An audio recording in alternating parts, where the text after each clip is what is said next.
Let's get ready to rumble!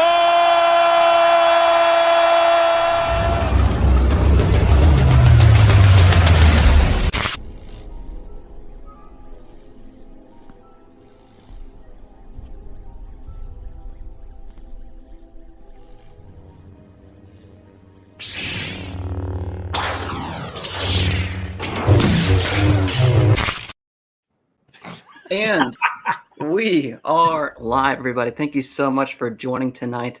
I'm joined by three amazing booktubers here with me, John, Philip, and Brian. Hopefully, Philip is not garbled for you guys. Brian was telling us that we had some tech issues, but maybe not. If there is, please let us know in the comments. But today, we are going to battle two massive books in the fantasy genre, being The Blade Itself by Joe Abercrombie and A Game of Thrones by George R.R. Martin. So what we're going to do today, we're going to battle these two books out, but how it's going to work... Okay, good. He's saying he can hear us so far, so that's amazing. So we're going to battle these two books on 6 different categories. On a 1 to 10 scale, each of us give our own individual rating, and depending on the end score, we're going to average them all up and figure out which book is going to come out on top. And what those categories are plot, characters, environment, magic, creatures, and the ending. And again, we're only looking at book 1 of this, guys, so we're not going into the series itself. We're going to book 1 only for each of these categories. So just to kick things off, before we actually get into like talking about the books, I just have a general question for you guys. When's the last time you read both of these books? Has it been like 10 years ago, last year, last month, or did you read it like today to prepare for this battle here? About 5 years for each of them for me. Wow. Okay. Yeah. It's a little bit of time. Did you study? John, I never do homework anymore. You make others do homework. But I have read this one 5 times. Oh. And I've read this one twice. So I think I'll remember enough. Brian, what about you? Well, I read A Game of Thrones pretty much when it came out. So that was a long time ago. And I read The Blade itself, I want to say like maybe 3 years ago, I think. Okay. Yeah. And you have to show you the notes real quick. Well, Brian comes with notes. His dissertation. Sadly, I still can't see Philip, but that's okay. I know his voice so well that I'll know when he's talking, and it's so funny because I'm seeing like this glitched out, but I see his glasses in the glitch. It might be better for you, Brian, that you can't see me. I don't know. I don't know. So now I'm prepared, sort of. Oh, they're typed? You typed them? Yeah. What? I can't read my handwriting. Are you kidding me? But again, it was mostly just kind of like refreshing, stuffs, because it's been forever since I read these books. John, what about you? I read Blade itself last year. I hadn't read any Abercrombie until then. Game of Thrones was a while back. Like I'm the worst at timelines. Like I have the hardest time, like how long ago it was, but it was a good stretch. It was. I'm gonna go at 8-10 years, probably, easy. Wow. Yeah. So we're gonna go off a gut here, right? Yeah, I'm going full gut. Overall feeling. I'm probably gonna say, well, it scores this, and you're gonna say that didn't even happen, John. That's some kind of old man fever dream that you're just reliving. I'm in the same boat as you. I read The Blade itself for the very first time last year, like in November. So it's somewhat still pretty fresh. And I just finished the Before They're Hanged like 2 months ago. Yeah. So I'm getting slowly into the series. I'm going to work on the last one, The Last Argument of Kings, I think next month. So very soon. But in terms of A Game of Thrones, I have this like illustrated edition right here, which is fantastic, by the way. The illustrations are amazing. I read this one last year, so it's also pretty fresh in my mind.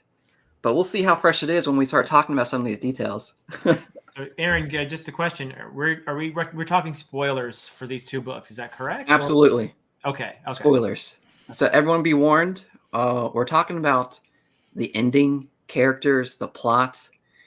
So fair warning for you guys out there. And I also have this nice little Excel spreadsheet here. So we're going to be very handy. Everyone's so prepared. Share screen. Here we go. So you guys are going to see it, what I'm talking about. John, I think these guys are good with numbers. Yeah, I'm not Look at feeling that. like Speck. I belong. Oh my God, Philip Speck. Philip Speck. I don't care about the spreadsheet, but Philip Speck. I mean, I'm sorry, Brian. Oh, there What he about went now? again. He's gone again. Oh, That's so strange. So I think a good way or a good spot to kick this thing off in terms of this battle is going into the very first category, right? And I think it's going to be the plot. Now, in my opinion, the plot for these two books, one book in particular has a more structured plot, in my opinion, in terms of like an overall structure, in terms of where we're going from the very beginning. And you might have an inkling of where I'm going with that. oh yeah. So I'm gonna start with the one that I think has a more concrete, structured plot, and that's going to be a Game of Thrones, in my opinion.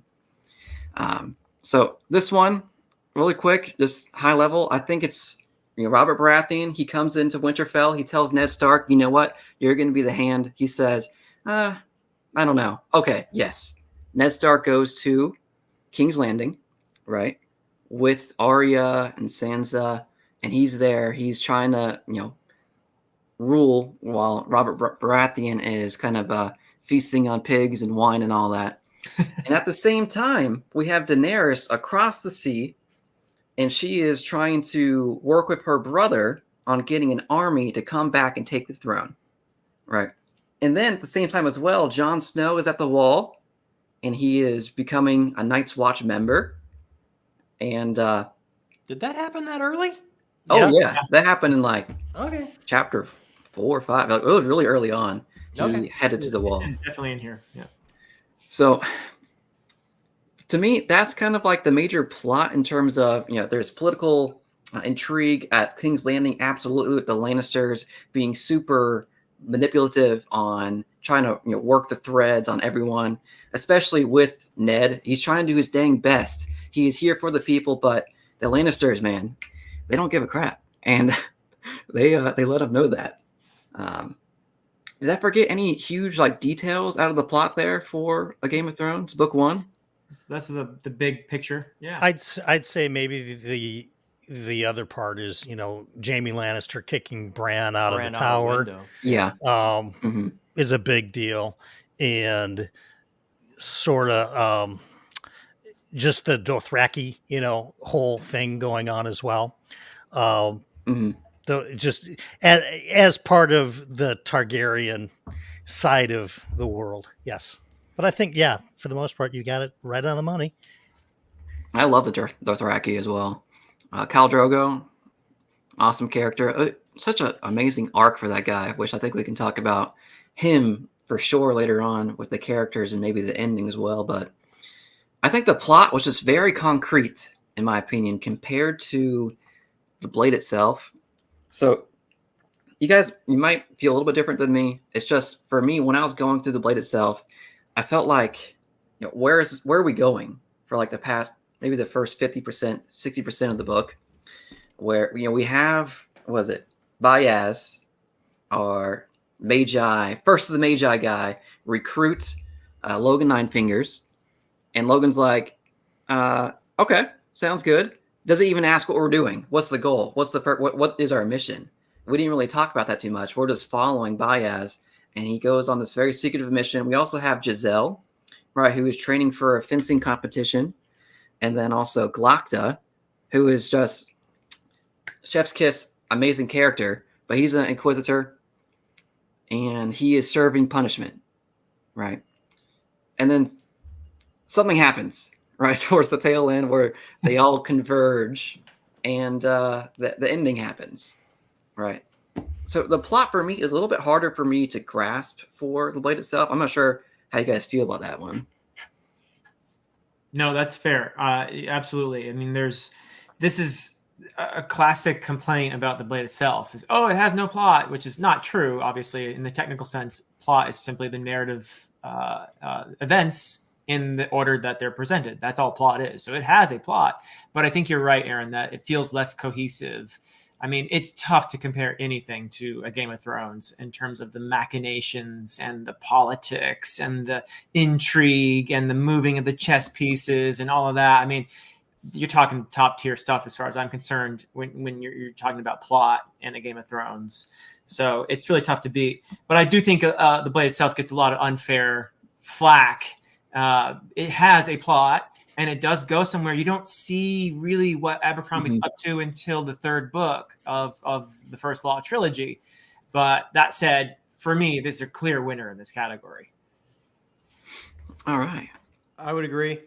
I walk away from both these. For me, it's like one has I think George Railroad Martin is a master of structure. So when he's putting together his 3 to 5 arc structure, it's pristine. Like there's no flies on that. It's just gorgeous. I walk away from both books kind of having the same feeling as far as what I've learned. I've been introduced to the world. I understand the world is at a turning point because something in the far past is coming around where there's been prophecy of things. There's some players above humanity. They're kind of moving their pieces, trying to get ready for this. We are introduced to the characters and who's going to be these pieces and kind of who they are and where they are at the beginning of their arcs. So both kind of achieve the same thing, but I got to give it up to Game of Thrones because he is a master of structure. Like there's just no chinks in that armor that I can find, even though I walk away from both books kind of gleaning the same type of vibe. Brian, you did your homework. What do you feel? I did. I don't even think it's close. Philip is back. I love it. Anyway, I think that George R.R. is just. I mean, I don't think you can beat him when it comes to plot. There are both plot kind of tropes, but there's definitely twists in the plot that I never saw coming that I'm sure we'll get to in one of these other topics or the other categories. It's just, for me, it's just incredibly well thought out with way, way more moving pieces in a Game of Thrones than there are in the Blade itself. And so he's got a bigger chessboard. He's still moving the pieces far more, I'm not going to say expertly, but more intentionally. I mean, he knows this has to happen to get to here, to get to here, to get to here. And I don't recall if George is a discovery writer or an outline writer. I can't remember, but if he's a discovery writer or a gardener, I think maybe he's called himself, then that's incredible, because for all these plot lines to be developing really separate from each other, right? I mean, we don't have anything with the Targaryens with the Starks, and we certainly don't have anything with the Baratheons and the Lannisters up at the Wall. I mean, there's just so many different things happening that, for me, plot-wise, this is a no-brainer for me. I like the Blade itself for a lot of other reasons, but plot is not really a factor. Yeah, I'll add one thing. I think he's such a master at plot that if you kind of look at both, I find some flaws in other categories of Blade itself because of it's not as strong in plot. So like in Game of Thrones, I have an attachment to Khaleesi, even though she's in a far off land. They're just kind of checking in with her back and forth. I do not have the same attachment with Pharaoh because I don't think it was structured as well. So when Pharaoh pops in at the end and we go to her every now and again, I'm not becoming as invested as I am the characters that you're just checking in on in Game of Thrones. And I think that has to do with how he structured it. What are you feeling from a 1 to 10 scale, John, for a Game of Thrones for the plot? Oh man. Very hard. Very Why hard. you go me first? Look, I mean, it's as close to perfect as I think it can be. I would say 9. I mean, I can't think of, I don't want to give a 10 this early. It's like the NBA dunk contest. I can't hold up a 10 on somebody's first attempt, but I mean, it's as close to a 10 as I could make it.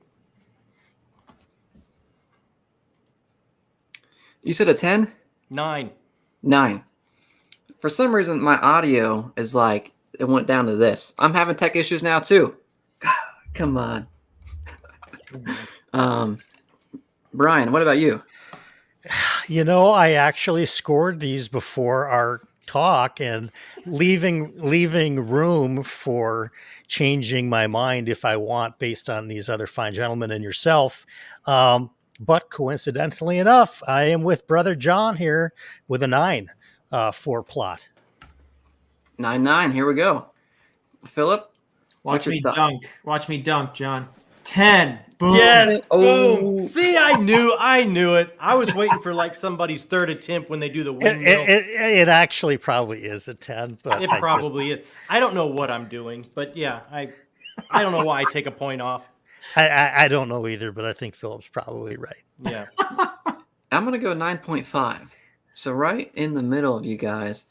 I love the You can plot. do 0.5? Yeah, we didn't know you could do. Oh, can I do yeah. a 0.5? Then I'm You going can to go- 9.5. You can go from 0.1 to 0.9. If Then you I want. I'm changing my answer to 9.5. I'm going 9.75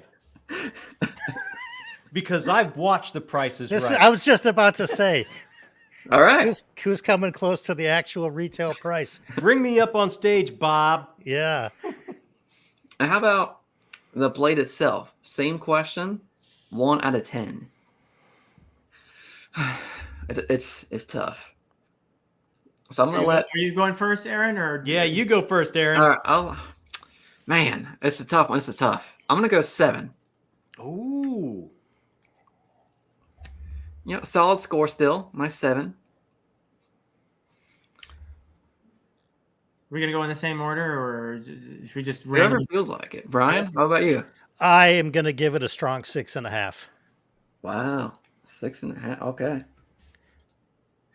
And Mr. Phillip, what's your thoughts? I'm gonna follow in the footsteps of my buddy Brian and call it a 6.5, and it's because we're just considering the blade itself on its own. Yes. So it would be higher if we were talking about the First Law trilogy for me. Yeah. But if we're just talking about the blade itself for plot, okay, 6.5. Okay. John, last one. I mean, I agree so much with Philip. Like it's like that Lord of the Rings. It's kind of has to be taken. It's one long story. You know, it's cut into 3 parts. It's so hard to judge it by the first book. I have a little bit more of an affinity for it. He does such a great job of introducing me to this world and introducing me to these characters and starting them in a place where their arc is going to take off from. I'm going to go 7. Solid score. So far, with the scores as they are now, we have a leader, Yeah, which I for think sure. is evident and obvious. But I think you talking about characters moves us into it's a great segue to the next category, which is going to be characters for both of these books.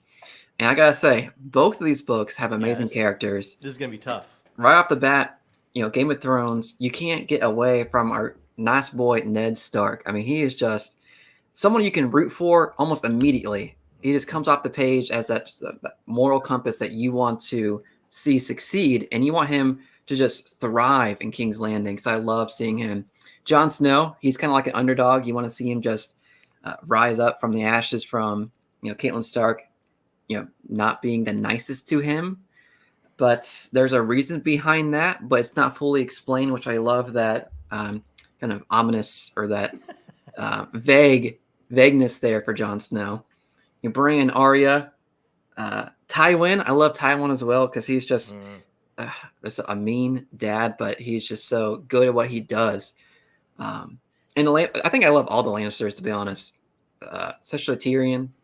I think most people can agree that He's just a comical character, has some of the best dialogue. He's just so wise. And Daenerys too, right? I mean, a whole cast of characters that somehow just feel all fleshed out from like the get-go, right? When you start to getting to meet them and then seeing their journey throughout the first book only, you see a whole journey. I love them for those characters. And Blade itself, we have some good characters too. I'm not gonna knock anyone just yet, but Logan Nine Fingers, I freaking love Logan Nine Fingers. I do have for Logan. It took me a little bit to get to love him because he's just kind of a guy that's kind of following suit for a while. And he's just going with the flow with Baez. He has this deep past, and he's running away from the Shenkas, which we'll talk about later. And I wasn't really sure, what his purpose was until about, 70%. And I think it was like the second to last chapter, which was called The Bloody Nine. I was like, oh my God, this is top-notch writing. I love that section. And then Glokta. If you have actually listened to the audiobook version, the narrator does Glokta so amazing, where he just has that rasp and he's missing the teeth and he captures that perfectly. That sounds amazing. Baez and Pharaoh, Malchus Kwai. The one problem I have with characters from Blade itself is Pharaoh. I think you kind of touched on this, John, where she just comes up out of nowhere, like 60% into the book. It's like, okay, here's a new character, Pharaoh. I was like, I don't really know what to make of you. Like, why? What's your purpose? If we were to talk about the second book, I can definitely see more of a reason. Just in the first book alone, I didn't really know why Pharaoh was here just yet. So those are my thoughts on the characters so far. What are you guys thinking about characters? Game of Thrones. Who wants to go? This is the toughest category. This is the by far the toughest category. Because you've got two titans of character work in the genre here. Both have actually interesting, I think, slightly different strengths, though. Like Abercrombie's characters they're just so vivid. They have such distinct voices. You can tell who's talking anytime in a First Law book. You don't even need to have a dialogue tag because their voices are that distinct. Abercrombie is that brilliant at his character work. And by the way, I think one element of character that we could talk about is humor. If we were just talking about humor, I would actually give this category to Abercrombie, no doubt. Because I do think that Game of Thrones has some humor, but it's not nearly as good. Nobody beats Abercrombie when it comes to humor. But it's characters, and Martin is also just exceedingly brilliant at character work. I mean, you've got some incredible arcs, even in just this book alone. And you've got complex characters that feel human. They feel real, much more real than, I have to say, these feel more real like people than the First Law characters, who are more or less caricatures that I love, but these feel like people, like very, very multidimensional, very psychologically developed, complex people. So they both have different strengths when it comes to characters. I love them both. I think they're both fantastic. Top of the genre, just brilliant authors when it comes to character work. Yeah, I totally agree with Philip. For me, just because of the fact that there are so many more characters in a Game of Thrones than there are in the Blade itself, it's slightly more impressive just because of the scope of how many different and varied characters that he has going on. It's interesting that we're talking about these two books because they have two of my favorite characters in all of fantasy, in Tyrion Lannister and in Sandan Glokta. So, and in fact, in many ways, they're sort of similar character-wise. Yeah. So they are both tremendous. And I agree wholeheartedly with Philip that when it comes to humor, Joe Abercrombie is just a really funny guy. And he is just impeccable about translating his sense of humor into the written word. And when you think about grimdark, you don't think you're going to find yourself laughing out loud very often, yet it happens all the time in A Blade itself and all of the First Law universe books. But I just think that George has so many more characters that it would be easy for him to kind of shallow them out just to kind of keep the plot moving along, but he doesn't. He develops these characters just as richly as he develops the plot. So it's really impressive on both sides. I just think Martin has a harder task. Yeah, I think both are kind of treading the same ground in a way, because both of these cast of characters are very iconic, very archetype characters, and both of George Martin and Joe Abercrombie put their top spin on the icons, on the archetypes that we have become so familiar with in the genre and in storytelling as a whole, right? Joe Abercrombie is so good at this cutting, acerbic, sardonic, the stroke of genius to include his subtext as well as what he says, and the juxtaposition of those two things that show this shriveled, broken man, literally broken man, but yet so much rapier, sharper than anyone else he's in a room with at the same time. There's so much going on with the characters. If you're doing humor, you have to give it to Joe. But by the same time, George R. R. Martin takes these archetypes that have been operating in full-blown fantasy for so long, and he brings them to reality. He brings them to the world. He gives them an Achilles heel. He makes them human. He makes them have flaws that sometimes are disgusting. Sometimes you just can't help but root for them. And then he'll change that as it goes on. Even in this first book a little bit, so that happens, if I remember correctly. So hard to score. But, I mean, I think Joe is amazing at characters. I think Dr. Chase is 100% right. I can't think of anyone that does voice as strongly as he does. His sense of voice is unparalleled. And his characters are so three-dimensional and so real, and there's so much going on internally. This is by far the toughest category to score, because they both put their top spin on icons, archetypes. Well, if you have to score it, what are you going with? That's the mission here. Who's going to go first? Brian. Yes. Bell 2. Here we go. Which book am I scoring? Or am I scoring both of them? Let's do them both. Let's do them both? All right. Again. You got it written down. I did, but I've changed my mind a little bit. This is what happens when I'm on with the wise Dr. Chase. Yeah. Things can change. I'm going to give Game of Thrones 9, and it's a little bit higher than I had it. But as I'm really sitting and thinking it through, they all have unique voices. And even like right at the beginning of the book, when you start talking about the Lannister brother and sister are off doing it in the tower. I mean, that happens extremely early on. We're finding out about these characters immediately. And the fact that Jaime Lannister kicks a child from the tower, assuming he's going to kill him, we're pretty much into it. So I'm gonna say 9 on that one. What about the blade itself?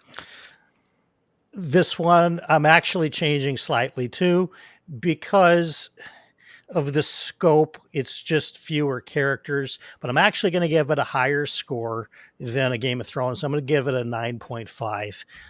I think Glocta is just very difficult to touch in fantasy, period. And it never goes away. Yeah, it's, we're just talking about this book, but he may have written the best fantasy character, or certainly a top 10 fantasy character of all time. And I'm a big Logan Ninefingers fan. Oh, me too. I'm a big Baez fan, even though our friend Tori hates him. Love Baez. I'm a big Baez fan. I love Giselle's character arc, particularly as we move through the trilogy. But I like even how he starts off. And I have to say, yeah, I don't know. That's awesome, Matt. Yeah.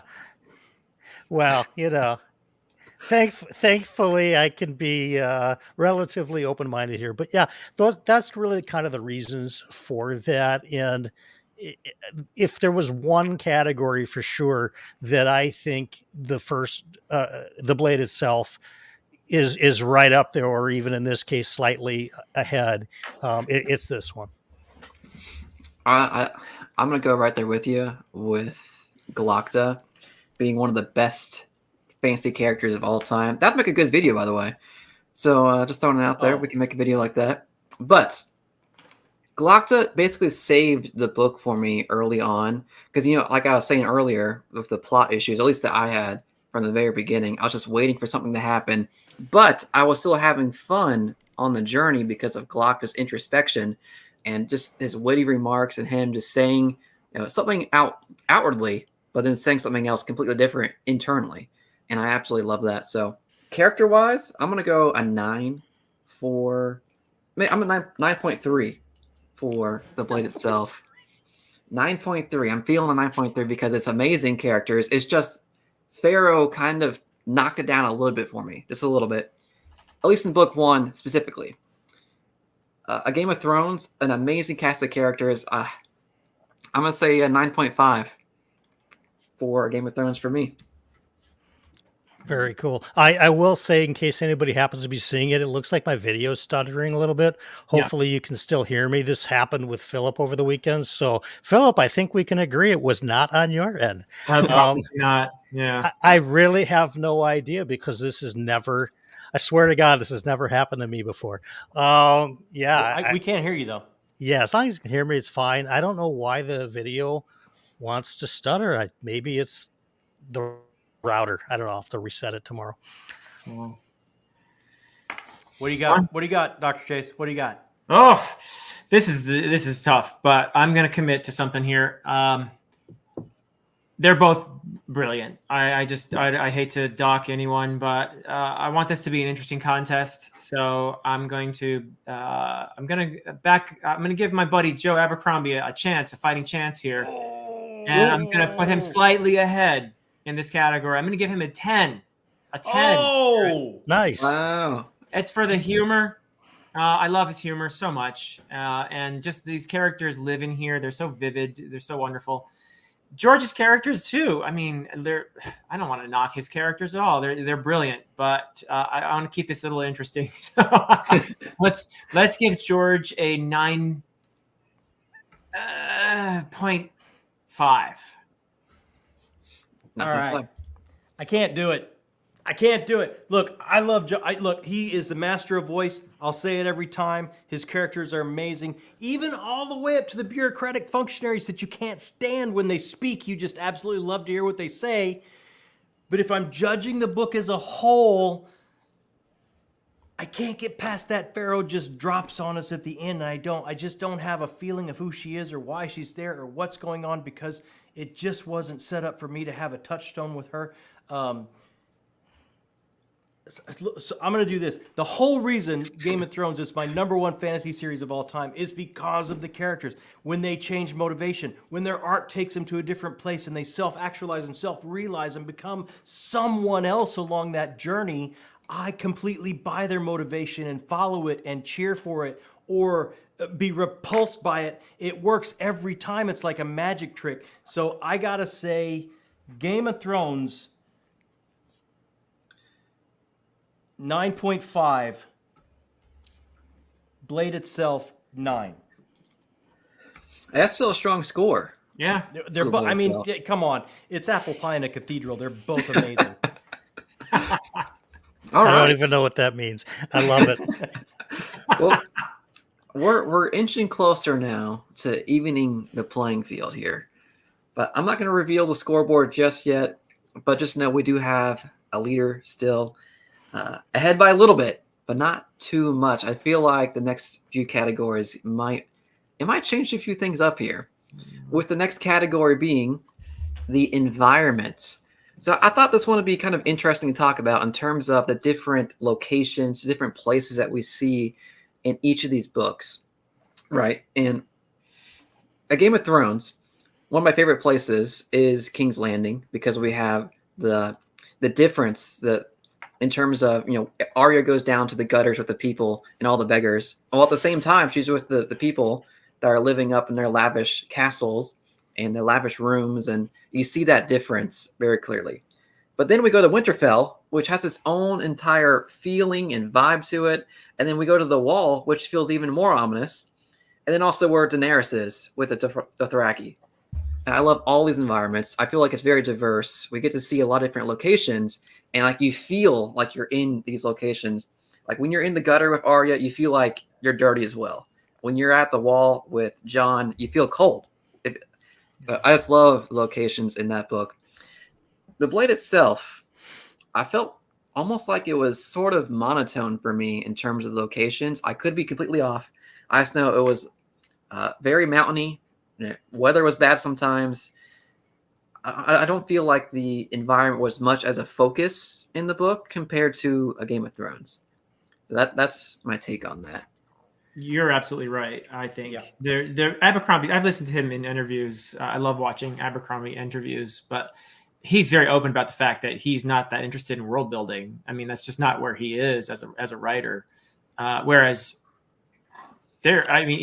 top tier world building, George R. R. Martin. I mean, in the Song of Ice and Fire is just top tier world building. It's just tough to compare. There aren't a whole lot of things you could even compare it to in the genre. So Abercrombie's more of a focus on the characters and the humor and stuff like that. He does not care really that much about the world building. It's just there to help the story along when it needs to be there.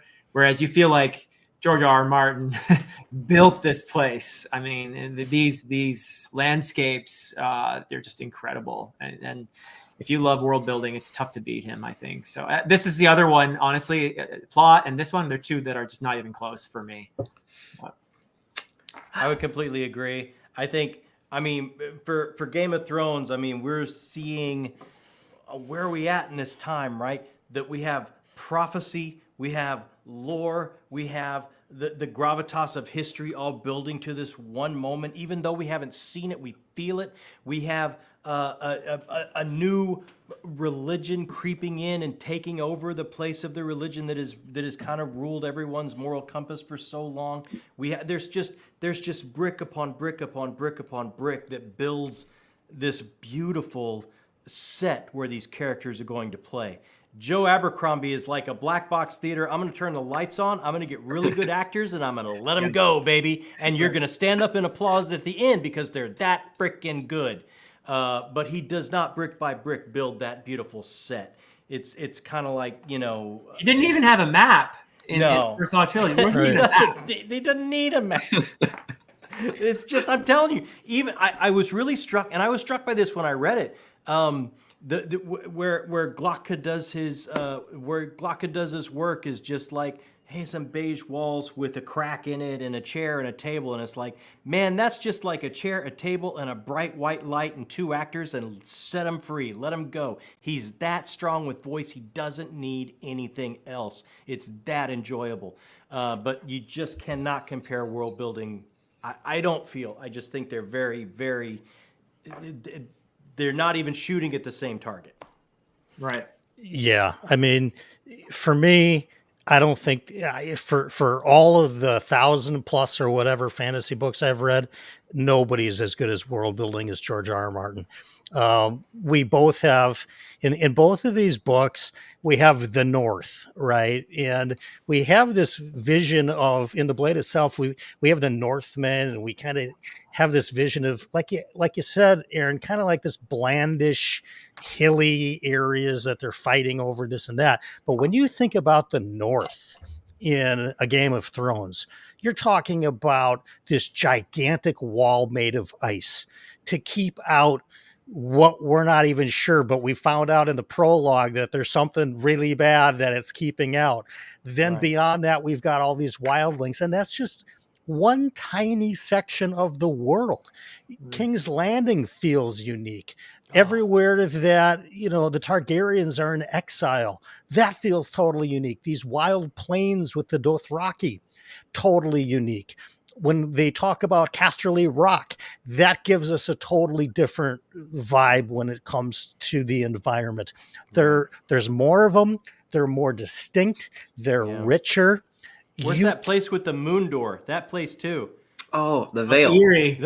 Yeah, the Eerie. I mean, just one after the next after the next. And I think the closest that I can compare scope of world is maybe Wheel of Time, but even that, the locations seemed fairly similar to each other for the most part, where all of these locations are highly unique. When you see a chapter that's a Jon Snow chapter, you are already shivering because we're in the north.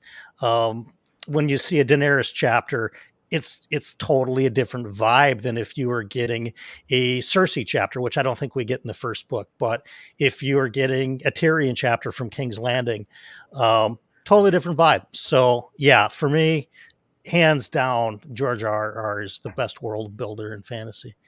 Yeah. Yeah, there are very few I would put up anywhere close. I mean, there's Janny Wirtz in Wars of Light and Shadow with Athera. There's Malazan Book of the Fallen, and all the other Malazan stuff. Maybe Stormlight Archive. There's a very short list of stuff that you could even compare to A Song of Ice and Fire in terms of the world building. Yeah, and truth be told, I have not read any of the Wars of Light and Shadow yet, but John and I are fixing that. And I've only read Gardens of the Moon, so yeah, I am quite sure that I will be on Team Chase, so to speak, when it comes to Malazan size of world building scope as I get through that. I think I'm going to give my first 10 tonight, which is going to be 2. A Game of Thrones for environment, and then 6.5 for the blade itself for environment. That's fair. Yeah, actually, I'm going to be pretty close to you, Aaron. I'd say 10. Also for Game of Thrones, I love 10s. And then 6. I want to be in your class if I get perfect score. I'm much harsher when I'm giving grades, John. Sorry. But 6 to the blade itself for the environment. Got it. You want to go first, Brian? Or Sure. I'm again gonna echo what you both said, and it's a clear and easy 10 for me when it comes to environment on A Game of Thrones. I'm gonna be a little bit more generous on the environment and go 7 on the blade itself. I don't know why. There's just something about like when they went into that weird house that gives it a little bit extra flavor for me. Mm-hmm. With, when Baez takes him on the mission, when they are, God, I think wasn't he climbing a tower at some point? Giselle was that. And I know it's just a tower. It's no big deal, but it felt really distinct to me. So I think 7 is actually a little on the generous side, but we'll try to keep it kind of close here. Yeah. I'm with everybody. I got to go absolute 10. And I think it's like so apparent when it's like we can have a Game of Thrones, we can go to a different place of that world and have like House of the Dragon or Dunk and Egg, or it's like it's going to be absolutely riveting no matter who the characters can change out in that world, and the stories stay completely riveting, right?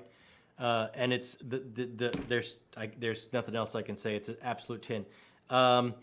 For me, I'm going to go 6.5, and I think the reason I'm giving it just a ooch over a 6 is because he lays those seeds in book 1 of in Adua of where we're gonna kind of go when everything falls.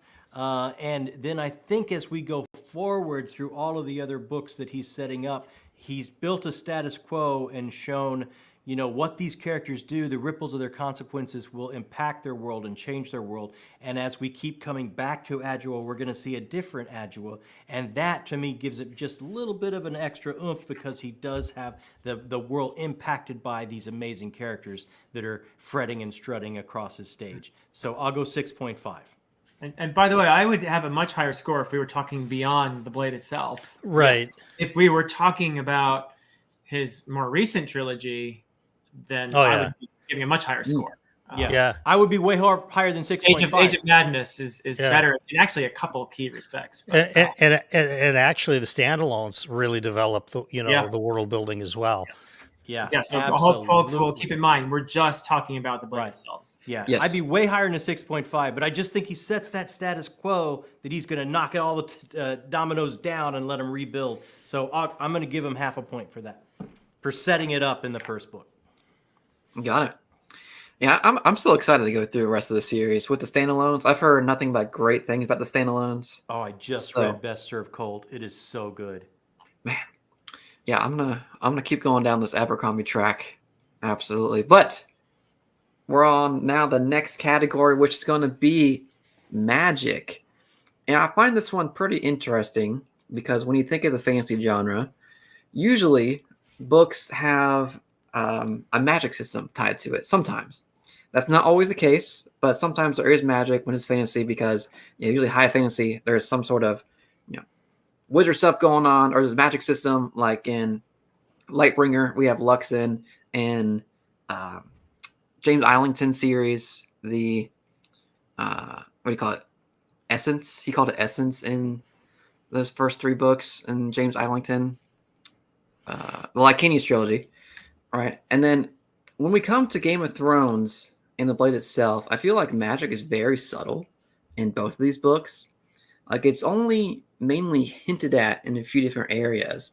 But what I can think of in a Game of Thrones is the wall one, because that wall is kept mentioning that magic was like embedded into the wall, and that's one of the reasons why it's still standing years after it was constructed.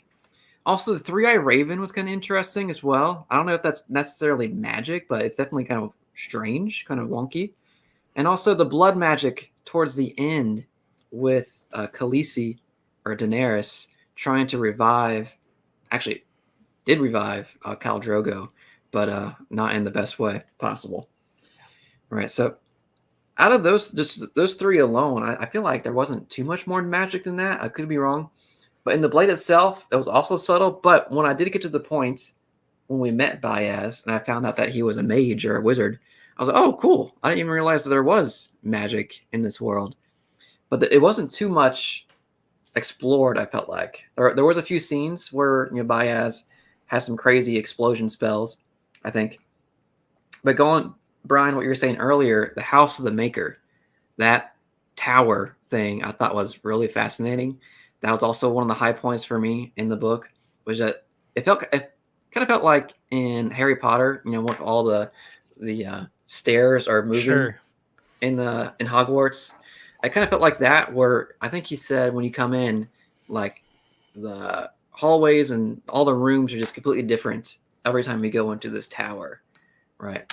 And there's like mysteries in there. You might get lost. So yeah, I feel like magic was very subtle in both of them. So this one I feel like is going to be a little bit hard to rank. So I want to hear your thoughts on that.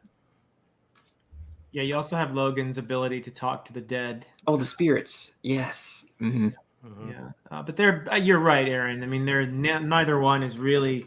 They're both low fantasy. Neither one is really extremely magic oriented. Both will do more as the series progresses, though. But we're still sticking to these first books, so I don't think the magic is the most impressive element, frankly, of either one of these. Mm-hmm. So I'm not gonna. This is definitely not going to be a 10 for either one for me. The question is, am I going to give the edge to one or the other? I don't really feel there's a huge difference here, honestly, in terms of how I'm going to rank this. But yeah, I mean, they're both. When they use magic, they tend to use it, as you said, it's mostly subtle, but there are these moments of like bam, and it's just there, and it's almost inexplicable, and it just hits you in the face, along with a lot of blood splatter and stuff. Yeah. So it's just kind of it's more of a shock element in these stories, I think, than anything else. Both of them, actually. So I think they're going to be very similar for me. I think they. Yeah, I agree. They're both kind of in that same neighborhood. I think Game of Thrones for me is very intentionally low magic. I think he was intentionally using the War of the Roses as a springboard to tell a character-driven story in an epic fantasy structure and setting, but he kept it a character-driven story. So people that had never really gotten into fantasy before, all of a sudden they are finding themselves sucked in. I think that's why there's this mass appeal, because you're sucked into these characters in this world, which can be very grounded and very real and very realized. And then by the time the eggs hatch, it's like, and there are magical things around. You're like, yeah, sure, okay, I'm with you. I'll go with you, absolutely, because you've already become invested. So I think it was so intentional on his part to stay very grounded and very low magic. I do think the blade itself was had a little bit more. When we would check in with Pharaoh and the whole cannibalism magic kind of thing going on that side of the board. The House of the Maker, obviously Baez is for me a very, very subtle, not even subtle, wink and a nod to the character of Merlin.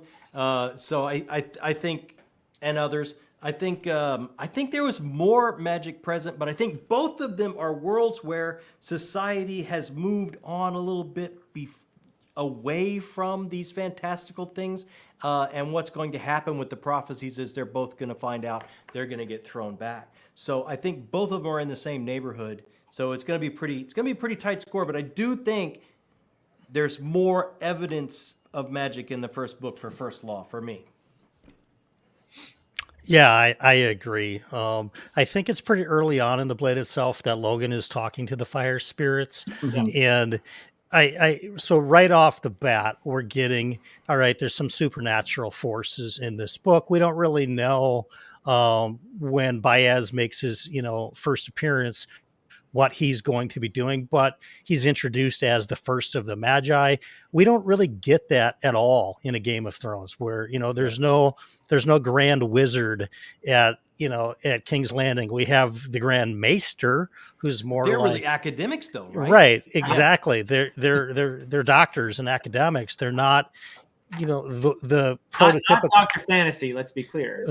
I mean, folks, they don't have that much magic. Folks, really, who is but Philip, Dr. Fantasy? Nobody. I'm giving Dr. Fantasy a 10 out of 10. If that's a category, by the way, if there's an add-on category, I would like to offer 10 to 10.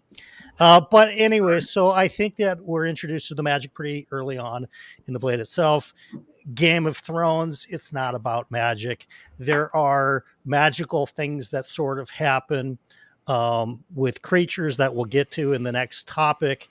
There are more magical elements in future books in A Song of Ice and Fire, but just strictly speaking, barely any here. And I don't think it's needed. I mean, this is world-class literature. I think it maybe I can't believe I'm saying this as such a giant fantasy fan, but it might have detracted from the other things that make this book great. So I'm glad he made that decision not to have the court wizard or something of that nature. What are you feeling like a rating for these two, Brian? For Game of Thrones, I'm going to say a 2. It's just not that much there. And for the blade itself, I'm going to say a 3.5. It's again, it's not the main part of either of these books. You could look to any Brandon Sanderson book and, as a comparison, when we're talking about the involvement of magic, whether it be hard magic, soft magic, or whatever. But even, Lord of the Rings, right off the bat, we're getting magic. So, but not in these two books. Right. Again, we're just sticking to the first installments here, right? Yes. Yeah, I'm gonna go a little higher. Brian, you shocked me for a second. Yeah, I got to go a little higher. I thought we were gonna open up this contest that you were gonna go a 2 and maybe like a 7 or something. No. Yeah. Okay. That's fair. I have to say this one I'm gonna give to First Law. I'm going to go a little higher in the scoring, though. I'll give a 5 to A Game of Thrones, and I'll give a 7 to First Law because I like how subversive Abercrombie is with the magic. 7 and a 5. All right. Yeah, I'm kind of close to Dr. Chase. I think I got to go a little higher than Brian. I'm going to go 4.5 for Game of Thrones because there's some spiritualism, there's some metaphysics, there's some things going on, and there's a history, obviously, where there has been something. There's skulls in the bowels of the castle of these great beasts that used to be among us. So it's like there's enough there. There's enough hidden there. What built the wall? You think these questions these seeds are dropped, but then not really realized in book 1 again to suck everyone in on a character-driven journey. So I'm going to go 4.5 Game of Thrones, and I mean, straight up, we got a wizard moving his pieces around. That's what the whole book is, right? I mean, he's picking out his bastard from humble beginnings to win the sword contest in a sin to the king. So I gotta say it's 6. Respectable scores here. And then on my side, I'm just going to go to the middle of the road for Game of Thrones at a solid 5 and give the blade itself a 7. Yeah, I think that's fair. And really, I think to just sort of elaborate a little bit on my low end scores there, like I gave world building or environment a 10 to A Game of Thrones. It's also in comparison to all the other fantasy books that I read. And these particular books, for me, just didn't have anywhere near the amount of magic, be it hard magic or soft magic. That's kind of my qualifier why the scores were as low as they are. Yeah, that's fair. Yeah. Next category, though, creatures. I feel like this one's going to be a little bit interesting to talk about because we have some strange ones in A Game of Thrones. I was having a little bit of a hard time thinking of all the creatures in the blade itself. The one I can think of right off the bat is the Shenka. It's like you're immediately introduced to the Shenka when Logan is just sprinting away from him, right? But besides the Shenka, what other creatures are there? And I feel like I'm forgetting something. I couldn't think of. Well, you got the biters. But are they in? Are they in? I don't know if they're a creature. They just follow a different belief system that brings them power. Yeah, this one's gonna be. I'm afraid it's gonna be not close because you look. There's dragons in here. You can't. Not yet. Well, at the end. At the end. At the very end. Yeah. You get the dragon. The birth of the dragons. They come out of the eggs at the end, and as Khaleesi does too. Yeah. Not out of an egg, but out of the fire. And also the direwolf, right? You got the direwolves. You can't. I mean, direwolves. Yeah. I'm sorry. This is just not going to be a close one again. As much as I love Abercrombie's his stuff, this category is not close. Would we consider White Walkers a creature? Yes. Oh, God, yeah, absolutely. Yeah, and into what you guys were just talking about, we start the prologue with White Walkers. We end the book with dragons. What else do you need to know? Yeah. When it comes to creatures, I mean, we have essentially ice zombies and dragons. I mean, now you throw in familiars like dire wolves, and it's pretty apparent which one this is going to get the nod here. Yeah, I'm going to go as loathsome as Shanka are. I'm not even 100% what they look like. Same. Kind of orky, right? I had to look it up. Yeah, but I mean, what baddie creature isn't orky? I mean, well, right? I mean, exactly. Yeah. I'm gonna go 9 on Game of Thrones and 5 on the blade itself.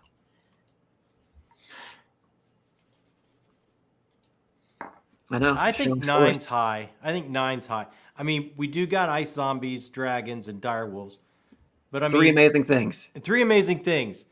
All your bases are covered. But I mean, I've read other book ones in some series that have way more of a bestiary than that. That's true. So I think 9's high. I'm gonna go 7 for Game of Thrones, and 3.5 for First Law. Because I can't, other than the Shank, I really can't think of anything. Yeah. I'm gonna go 8 for A Game of Thrones, and I don't want to leave my boy Joe in the dust here, so I'm gonna give him a 6. He's literally You're trying to put your finger on the scale. I am. I'm gonna keep this interesting, folks. The rumors about Dr. Chase being the nicest booktuber on the planet are hereby verified. I'm going to give. I'm going to follow suit with the good doctor and give it an 8 on the creatures for A Game of Thrones. However, I'm going to drop that in half for creatures in the other book and call it a 4.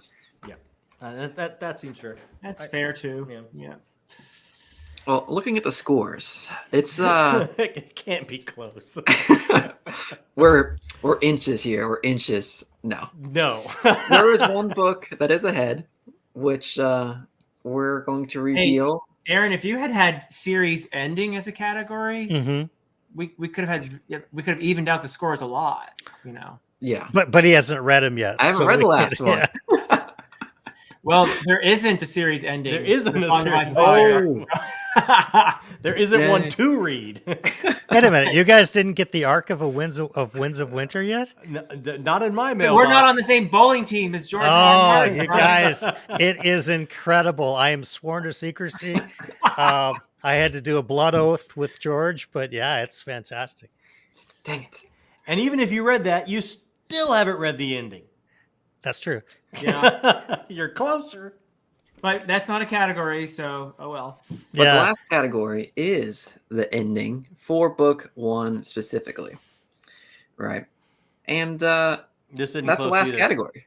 This one, it's going to be, I think, a struggle as well, because a lot of things converge at the end of A Game of Thrones. Yeah. I mean, our boy Ned, unfortunately, perishes. And that was not alone. Just that by itself. Pinches it, really. Just that by itself. Just say Ned Stark, and it's done. Yeah. We are dragons. I've literally never read a book that the protagonist gets whacked at the end of the book. And I was so surprised that I thought he was faking us out. I was thinking that there's been a double made, or some weird thing happened, but he's not really dead. And that just changed. Reading that chapter changed my enjoyment of fantasy to a level that I didn't know was possible, because I have read kind of grim stuff before, but not where you know that this is going to be an ongoing series. You don't think the main character is getting killed.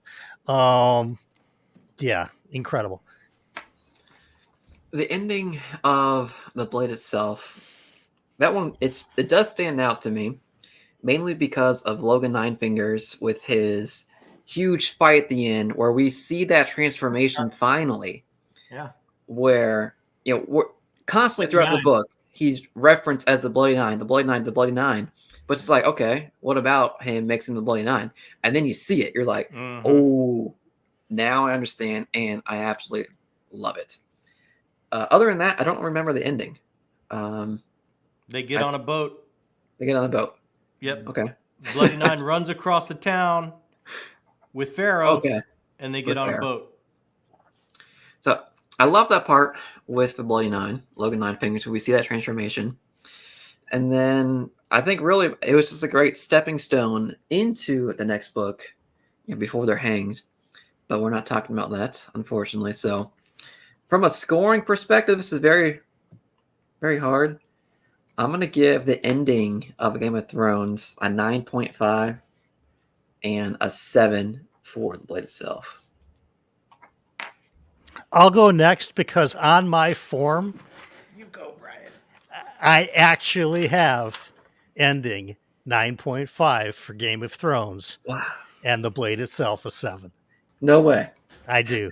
I have it written here. This was signed by George R. when I also got the Ark, The Winds of Winter, with when the you Blood went to Oath. get the next round at the bowling alley. That's correct. They have. Hey, John, they have Miss Pac-Man there. It's awesome. Oh, Yes, no wonder you go there. right. So that those are my scores. I chimed in just because I was like, Aaron and I are of simpatico minds here. I have to chime in right away. I'm going to be pretty close too. Actually, I think 9.5 is very good. I'll say that as well for a Game of Thrones. Go a little higher because I do love Logan. I love that rampage with him and Pharaoh and his transformation into the Bloody Nine. So I'm gonna go with an 8. Be a little generous. Try to keep this a slightly more interesting contest. He's such a Slightly. nice guy. And John, you're the decision maker here. Oh Your no, decision. there's not. It is John, not as close. screw it all up. Give a 1 to Game of Thrones It and a is 10 not to as the close. other one. Look, There you I go. can't. It's like Brian said, right? Like this changed the genre. I feel not only the entire structure and the character driven and springboarding off of history. Well, that's been done before, but this ending, the subversion of your one solid, rock solid, loyal, good man that this maelstrom is spinning around and he's trying to hold all the pieces together and he gets whacked at the end when you think you're going to follow this guy through the whole series.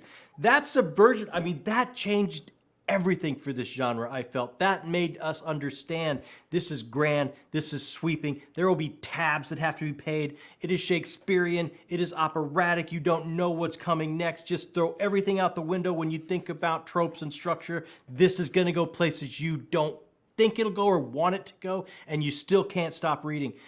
It's an absolute 10, this ending. It's an absolute 10 because it changed so much of this genre going forward. Blade itself, I enjoyed the ending. I think it was a lot of fun. The whole Bloody Nine dissociation, is it a possession? What's going on? I mean, it gives you questions. It sinks you deeper into that character. I'm a little hamstrung on the ending because I just think Pharaoh pops up, and that really bothered me. I'll go 7.5. 7.5. All right. The final score has been said. So we might need a drum roll here to figure out who is going to be the winner. John is Mr. Sound Effects over there. I mean, yeah. Oh, We Philip's have a back. winner. A Game of Thrones is our winner tonight, everybody. Close-ish. That's By- not bad. It is pretty close. By 10? That's really not bad. I think the one that killed it the most was Creatures and Environment, because Yeah. we gave it a solid 10 out of 10 Yeah. across the board Yeah. here for Environment. But Magic, though, the Blade itself did hold out strong and stay above. And also Characters had a higher average overall for the Blade itself. So I think overall, this is I think, you know what? fun I think that's contest. pretty fair. Yeah. Mhm. I do too. And I think that for all of the events and the characters that and the locations and the creatures that we get in a Game of Thrones, I think most books would find it a daunting task to take on a challenge like this against that, because it has so many elements so impeccably done. There's not a whole lot of weakness in this book. And I really think that a Game of Thrones could go up pretty much against anything in the fantasy category and either win straight outright like this or be very, very close. Mhm. Yeah. Tough competitor. Yep. Do you guys No have a book in mind? Do you think that would be just as close as a Game of Thrones? Oh, Like, I do. what's your pick there? Couple you could go with, and I mentioned the series earlier, but I think Gardens of the Moon for me could go up against it. You could also put Curse of the Mistwraith up against it, the first book in the Wars of Light and Shadow. I need to get on that. I think Jamie it Ward. could be interesting to put up the first book of the Stormlight Archive, maybe, or Mhm. You know, some categories, Way of Kings would top. Yeah. I mean, creatures. There's Yeah. so And the many- magic. and magic. yeah, that would be Characters? an interesting one. Yeah. Yeah, Way there's of some Pigs. really good characters. Structure's pretty solid. Sanderlanche hits at the end. Like it might be a little bit of a battle. I mean, I think if we were going to handicap what we just did, we could have had a barbarian category, and then Ooh. we'd get a 10 and a 0. So yeah. Yeah. Although no, that's not true. Actually, is the Logan. mountain? Well, the mountain is in a Oh. Game of Thrones, isn't he, or not? You do have some wildlings too, I guess. But Oh yeah. Yeah, Mhm. yeah. that's true. Yeah, I don't know what guys. Any other books? I mean, the first book in Wheel of Time, maybe. Eye of the World. I don't know that maybe. How about the Fellowship of the Ring? Oh. Yeah. Now that's I mean, that's a very difficult book to compete against as well, because Yeah. That would it be does tough. all of these criterias that we just judged upon. Right. A Fellowship of the Ring, It set the standard. it has all of it. I mean, Yeah. literally very little, if any, weakness. That would be a strong contender. Probably beat it, actually. I mean, think about everything that these guys are reinventing and subverting. That's where it is. Right. Yeah. Right. Papa Tolkien. Yeah. Yeah. No kidding. well, there we go, guys. We have found out that A Game of Thrones today objectively is better than the blade itself. We have 6 categories that say so, right? Yeah. I think so. Objectively, according to 4 dudes. Right. Who read the book 15 years ago. Yeah. Four guys with Wi-Fi. Yeah. And mine, we don't even know if it works anymore after this. It's One not of like them I stutters. It's not like I have a live stream to do tomorrow night that I'm panicking over silently right now. Oh no. Is Philip still garbled for you? Oh yeah. And the funny part is that every time you've gone to, like, if you show a chat comment, Yeah. he's back. There he is. So this has to be a StreamYard thing. It can't be my computer. Why me? Why not John or Aaron? I What if I don't know. move? What Is if I this move? personal? Is this personal? No, doesn't matter. How about now? No, it's still gone. Yeah, That's so strange. It's just Philip. it's Now I only feel out of Philip. place. But I think for the most part, my stuttering things too with the video is, I don't know. I think it could be Aaron. I'm not going to ask these two because when it comes to tech savvy, honest to God, I can't think of 2 people that I would ask last when it comes to this. But Aaron, is it possible that my Mac cache might be like full and that might be causing stuttering? Because I'm not seeing any stuttering on the camera itself as I'm watching through the viewer. But when I'm looking at it, on my Mac here, it is freezing and stuff like that. Could that be just a matter of powering on and off or clearing the cache? It could be. You can also look into your StreamYard settings too, in Okay. terms of the setup that you have, in terms of what stream setting you have it Okay. on at the moment. But it's strange, man. Yeah. Yeah, it's This weird is- that it's just Philip. It's only What Philip. about Earthsea? I haven't read it yet. Philip, you I mean, have. A Wizard of Earthsea is such a different book. I would hesitate to compare it to something like A Game of Thrones. I love it, but it's written more on in the tone of a folk tale almost. And nobody can do more with as few words as Le Guin, but she's not trying to build a vast, complex world here. She's just giving you a sense of what needs to be there. But it's a gorgeous book. I love it, and it's so deep and beautiful. If we change the categories, I think it would win. It just depends on what categories we're looking at here. But these categories that we were looking at here today, which made sense for these 2 books, I don't think many books can compete with A Game of Thrones. So. Yeah. And when I do sci-fi for the same type of battle, I swap out. It's the same categories, but I swap out magic for technology. So, because I did this with Quinn's ideas for Hyperion versus Dune, and that was a really fun discussion to talk about. Cool. So I love that video. That was fantastic. And you talk about getting a guest who knows his stuff back and forth. that guy, he is Mr. Dune. Right. I mean, absolutely. You could probably read Dune up from memory. Yeah. All right, guys.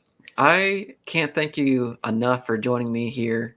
Four guys on the internet talking about fantasy books, things that we love to read. I had a blast. Great And time. thank you again so much.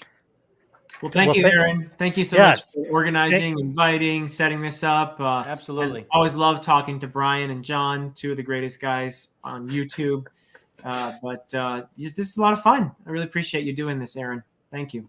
Yeah, absolutely. Thank you for organizing it. It absolutely is fun to get a chance to be on your stream and Yeah. meet, outside of being on Twitter or X. And you are more than welcome to come on my channel as well. So I'm sure we have much more to discuss.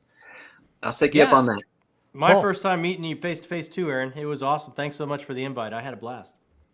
Awesome. Thank you guys again. Everyone, remember, Game of Thrones was the winner, and Dr. Philip Chase confirmed it. Here we go. Have a good one, guys. Keep reading. Peace.